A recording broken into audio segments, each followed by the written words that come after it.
अरे हजुर त यहाँ पो हुँदो रहेछ। मैले त हजुरलाई यो महलको साह्रै कुनातिर खोजिसकेँ। हजुर त यहाँ पो घुमिरहनु भएको रहेछ। अरे हजुर आज यति दुःखी किन हुनुहुन्छ? के भयो हजुरलाई? स्वामी, मेरो मनमा आज एउटा कुरा खेलिरहेको छ। कस्तो कुरा हो नि, भन्नुहोस् न। स्वामी, के हजुरलाई याद छ जब हजुर युद्ध गर्नुहुँदै थियो त्यति बेला हजुरको रथको पाङ्रा टुटेको थियो र त्यो रथको पाङ्रा टुट्दाखेरि मेरो कान्छी अम्लाले हजुरलाई सहयोग गरेको थियो। हजुर, मलाई सबै याद छ। हजुरले त्यति बेला यो पनि भन्नुभएको थियो कि मलाई 2टा वर मागा भनेर। मैले त हजुरलाई त्यो समय नै 2टा वर माग्नुहोस् भनेको थिएँ। अनि हजुरको जस्तो यो चन्द्रमा जस्तो अनुहारमा यो औँसीको रात अलिक सुहाएन नि। अलिक मन खोलेर भन्नुहोस् न, के भएको छ हजुरलाई? मैले त कुरा बुझिनँ नि। स्वामी, अब त्यो वर माग्ने सठिक समय आएको छ। अच्छा, भनेपछि हजुर मलाई 2टा वर माग्नु भएको छ। हो स्वामी। ठिकै छ। हजुरको लागि यो दशरथ राजाको ज्यान त हाजिर छ भने त्यो नाते 2टा वर माग्नुहोस्। म हाँसी हाँसी तिर्नेवाला छु। प्राण जाओस् तर बाचा नजाओस्। माग्नुहोस् न। यो दशरथ राजाले हाँसी हाँसी दिनेवाला छ, माग्नुहोस्। ल ठिक छ। मेरो पहिलो वर, मेरो छोरा भरत रामको बदली यो राज्यको राजा बन्नुपर्छ।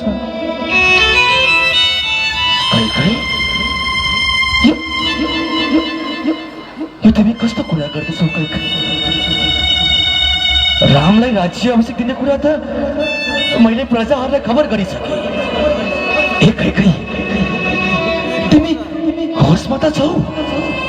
अरे राम मेरो सँगसँगै तिम्रो पनि त पुत्र हो। वाह कैकेयी, वाह। आज मैले बुझेँ, पुत्र त आफ्नो कोखबाट जन्मेको मात्रै श्रेष्ठ हुँदछ भन्ने पनि कुरा त माने। ठिकै छ। यदि तिम्रो पहिलो वर नि यति कठोर छ भने माग अर्को वर पनि।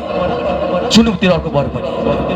स्वामी, जब मेरो छोरा भरत यो राज्यको राजा हुन्छ भने रामको यहाँ के काम? रामलाई पनि 14 वर्षको लागि वनवास पठाइदिए।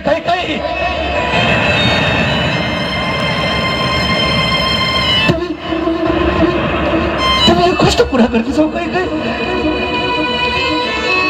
तिम्रो पहिलो वर रामको बदली भरतलाई राजा बनाउने पनि मैले माने।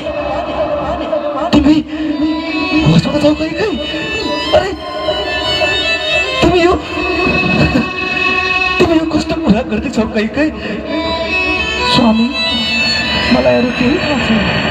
हजुरले आफ्नो बाचा पुरा गर्नुपर्छ, नत्र भने यसको परिणाम ठिक हुने छैन। कैकेयी, तिमी आज आमा भएर पनि यस्तो कठोर शब्द बोलिरहेको छौ। राम त मेरो बुढोको टुक्रा हो कैकेयी।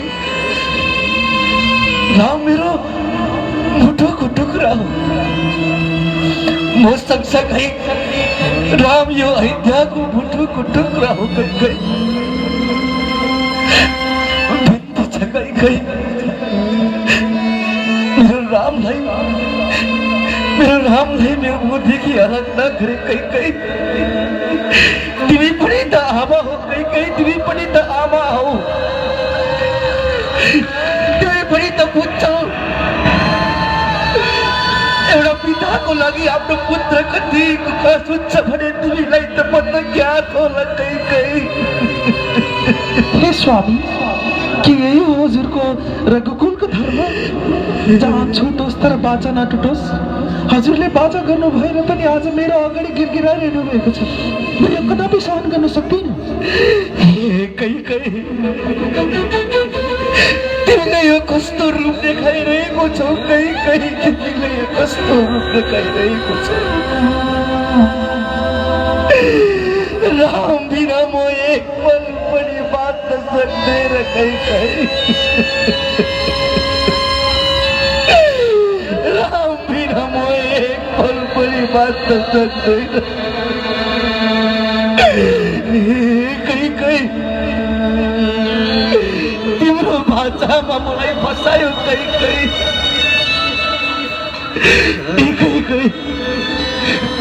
बरु मेरो प्राण मल्ला, मेरो प्राण तिम्रो चरणमा राखिदिन्छु म, मेरो राज्य मल्ला तिम्रो चरणमा राखिदिन्छु म, तर मेरो रामलाई मदेखि अलग नगर। कहीँ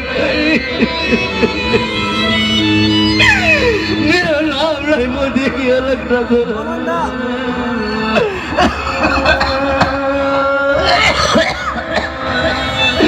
राम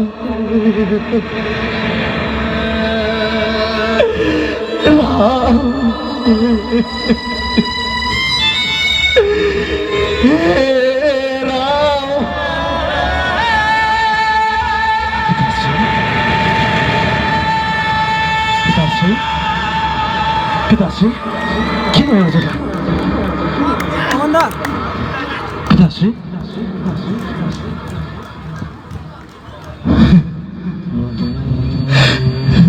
के भयो पिताश्री?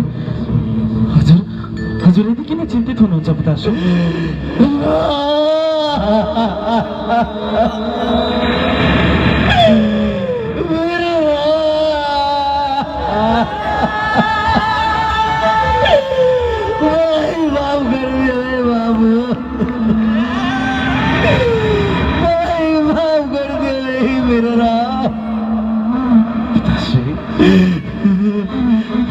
हजुर मलाई माफी मागेर लज्जित नबनाउनुहोस्। के भयो पिताश्री भन्नुहोस् न मलाई। हजुर किन यति दुःखी हुनुहुन्छ, किन यति चिन्तित हुनुहुन्छ पिताश्री? म भन्न सक्दिनँ मेरो बाबु। म बाचामा हारे मेरो पुत्र, म बाचामा हारे। तिम्रो पिताश्रीले के भन्छ? म भन्छु माथे मेरो पिताश्री किन यति चिन्तित हुनुहुन्छ भन्नुहोस् न माथे। जब तिम्रो बदली मेरो छोरा भरत यो राज्यको राजा हुनुपर्छ र जब तिमी राजा हुँदैन भने तिम्रो यहाँ के काम? तिमीलाई 14 वर्षको लागि वनवास पठाउँछु।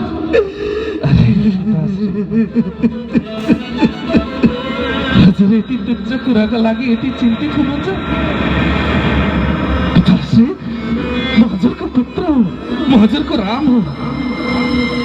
हजुरको आज्ञाको अनुसार, हजुरको आज्ञाको निम्ति त म 14 जुनी पनि हाँसी हाँसी काट्न सक्छु पिताश्री।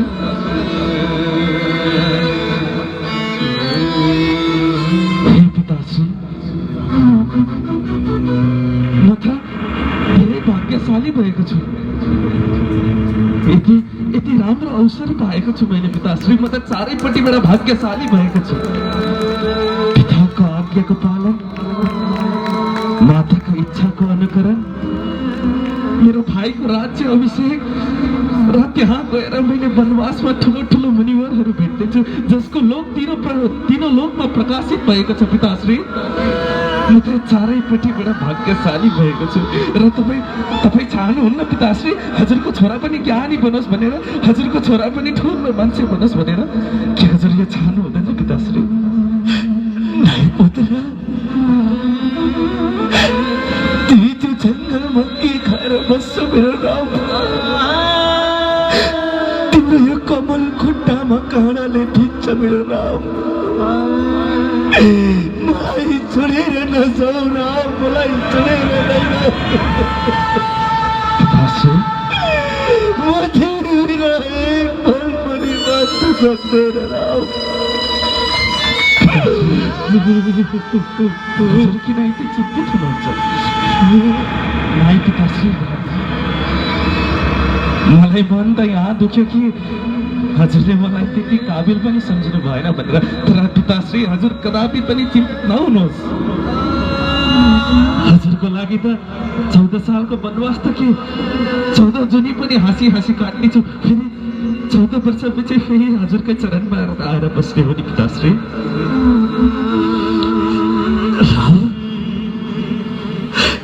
म बाँचौँ कि मरौँ मलाई केही पनि याद छैन।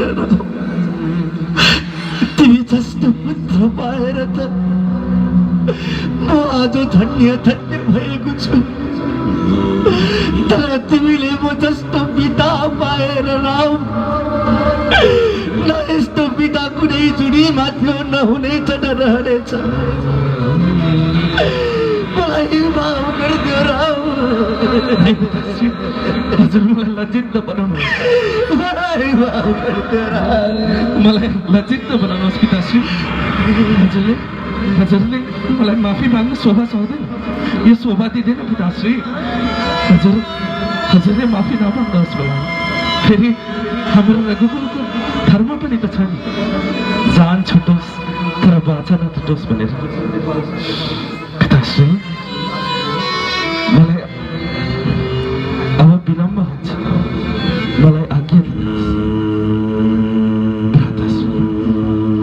बाबु लक्ष्मण, अब पिताश्रीको आज्ञा अनुसार म त 14 वर्षको लागि वनवास जानुपर्छ। मेरो पछि तिमीले सम्पूर्ण राज्य हेर्नु है, हाम्रो पिताश्रीको ख्याल राख्नु है।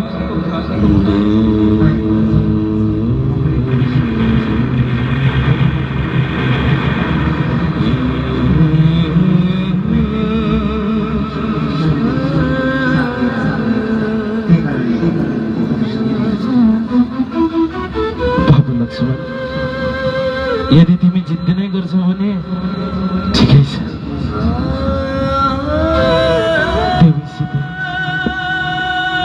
मलाई माफ गर्नु है बहिनी। हजुरलाई हजुरको हरेक सुख र दुःखमा मेरो साथ दिन्छु भनेर भनेको, तर आज 14 वर्षको लागि वनवास जानु पर्दैछ। मैले आफ्नो बाचामा पुरा गर्न सकिनँ, मलाई माफ गर्नु है। मलाई 14 वर्षका लागि कोर्नु है।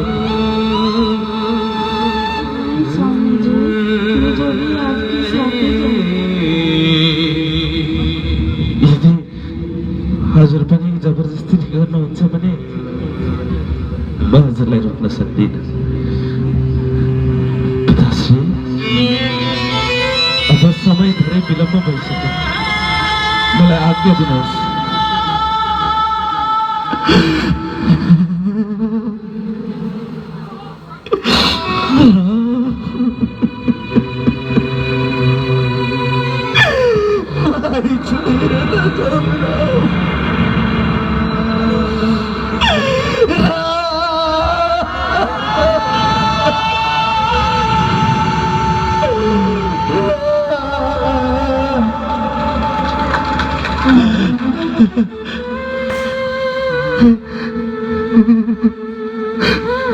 मलाई आज्ञा दिनुहोस् पिताश्री।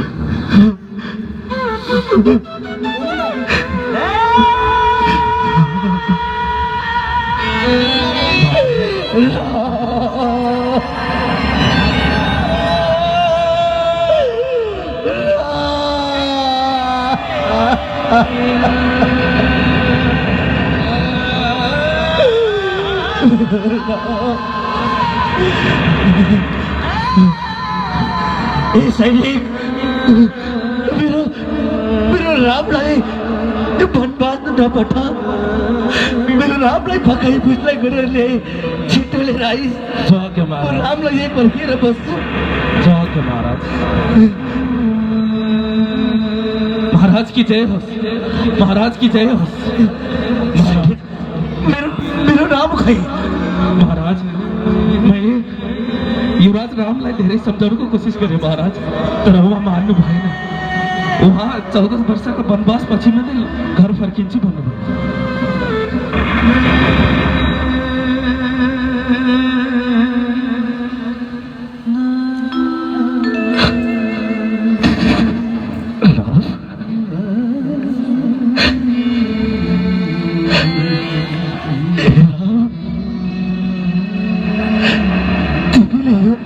कसरी छोडेर जान सक्छ राम? तिमीले कसरी छोडेर जान सक्छ?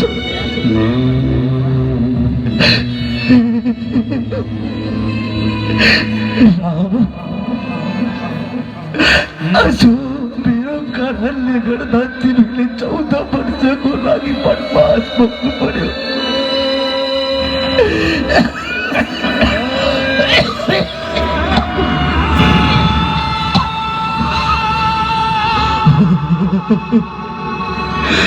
राम, तिमी यही आँगनमा खेलेको हिजो अस्ति जस्तो लाग्छ राम। तिमीलाई यही हातले तातै तातै घेरेर खेलाएको हिजो अस्ति जस्तो लाग्छ। तर तिमीलाई आज मेरै कारणले 14 वर्षको लागि वनवास पठाउनु पर्यो। यही दशरथ राम,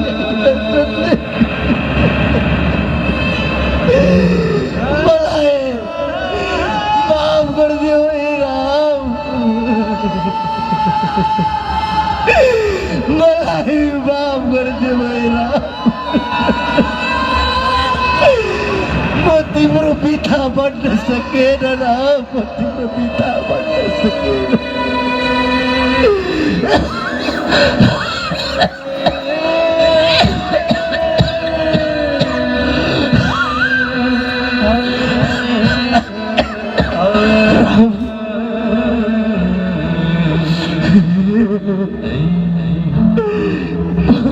तिमी बिना एक पल पनि बाँच्न सक्दैन राम, म तिमी बिना एक पल पनि बाँच्न सक्दैन। यो अयोध्या तिमी बिना अधुरो छ राम,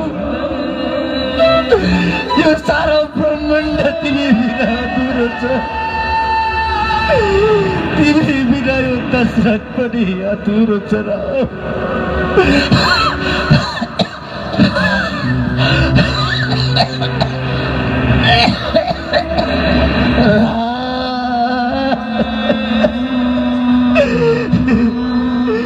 मर्ने बेलामा तिम्रो हातको पानी खान्छु भनेको नि व्यर्थ भयो बाबु।